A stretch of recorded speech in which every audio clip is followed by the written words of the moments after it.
এইটা হচ্ছে P part. P পার্টের দেখো দুটো সরু দিক একই দিকে প্রথমে বসাবে, বসানোর পরে এখান থেকে আগে এই মিডিল যেখানে কর্নার বেরিয়ে আছে এখান থেকে আগে সোজা এইদিকে টেকে দেবে, মানে এই প্লেন দিক থেকে এই কর্নারের দিকে আগে টেকে নিয়ে নেবে। তাহলে এটা আমরা পি পার্ট দুটো আমরা সরু দিক একদিকে বসিয়ে টেকেন দিয়ে নিলাম। তারপরে কি করবে, এবার এটা হলো আমাদের বি পার্ট। তাহলে এরপরে আমরা টেকেন দেওয়ার পরে বি পার্ট দুটোর দেখো সরু দিক দুটো একদিকে বসাবে, বসিয়ে এর মিডিল পজিশনের সাথে এর মিডিল পজিশন যোগ হবে। আমাদের কি করতে হবে, এখান থেকে সেলাই করে এরকম ভাবে এটা সেলাই করে দিতে হবে। এইটা আমাদের সেলাই করে দেওয়ার পরে এটা আমাদের খাপ তৈরি হয়ে যাবে। তাহলে খাপ তৈরি হয়ে গেল এটা আমাদের। দেখো পি পার্ট আর বি পার্টের সরু দিক আমরা একদিকে দিয়েছি, তাহলে খাপ এটা আমাদের তৈরি হয়ে গেল। এর পরের কাজ হচ্ছে আমাদের এই যে এস পার্ট। এস পার্ট আমাদের এরকম ভাবে জয়েন করে দিতে হবে এখানে, বোঝা গেল? সেম ভাবে এদিকেও আমাদের এস পার্টটা এখানে জয়েন করে দিতে হবে। জয়েন্ট হয়ে গেল, তাহলে B part, P part, S part joint হয়ে গেল, তিনটে হয়ে গেল। আর একটা বাকি আছে কি, এল পার্ট। এরপরে আমাদের এখানে এল পার্ট জয়েন করতে হবে। তাহলে এল পার্ট দেখো এখানে আমি জয়েন করে দিলাম।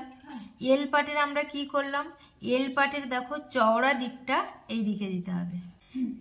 এই দুটোর যেমন সরু দিক একদিকে দিয়েছি, এল পার্টের চওড়া দিকটা কিন্তু এর সরু দিকের সোজাসুজি হবে, বোঝা গেল? তাহলে এইটা আমাদের এল পার্ট গেল। তাহলে আমাদের চারটে পার্ট আমাদের সামনে জয়েন্ট হয়ে গেল। জয়েন্ট হয়ে যাওয়ার পরে আমাদের কি করতে হবে, তোমরা কি করবে, এইরকম ভাবে নিজের বডির দিকে ঘুরিয়ে নেবে। বডির দিকে দেখো এইটা আমার বডির দিকে ঘোরানো আছে, তাহলে এটা আমার ডান হাতের সাইড আর এইটা বাম হাতের সাইড।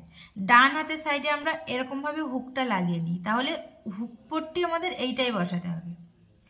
এটাই কি বসাতে হবে, হুক পট্টি। তাহলে হুক পট্টি আমরা উপরে জয়েন্ট করব, করে ভিতরে ঢুকিয়ে দেব, বোঝা গেল? সেটাকে আমরা চুড়িদারের যেমন গলা যেমন সামনের দিকে লাগিয়ে ভেতরে ঢুকিয়ে দিয়েছি সেইভাবে, একদম এরকম ভাবে, ঠিক আছে?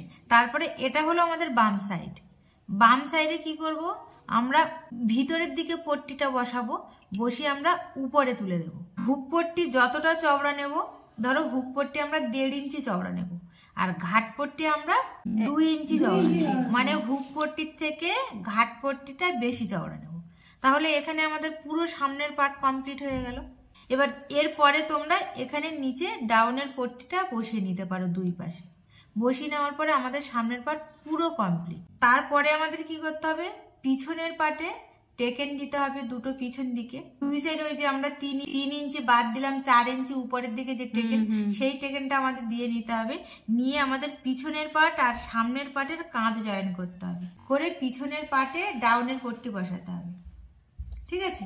তারপরে হাতা বসাতে হবে, বসিয়ে এবার সাইড সেলাই করে দিতে হবে।